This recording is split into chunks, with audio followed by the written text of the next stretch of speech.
Tanong, kailan nga ba tayo dapat nagbibigay ng insulin sa pasyente? Kung pasyente kayo, naririto ang mga dahilan kung bakit marahil ay kailangan kayong bigyan ng insulin. Ready? 1 minuto lamang to. Kapag sobrang taas ang asukal ninyo at emergency setting na, ayan, kukumpitan kayo at bibigyan kayo ng insulin. Pwede rin po kung ang blood glucose level ninyo ay more than 16.7 millimoles or 300 milligrams per deciliter.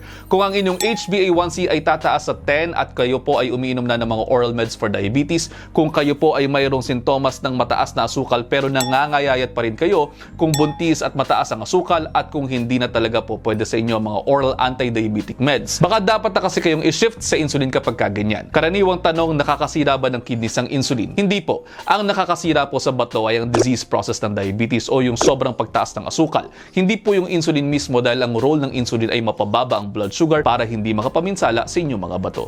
At ayun, almost 1 minute na to. I hope you're all 1 minute wiser. Pakipusuan kung may natutunan. See you next time. Ingat.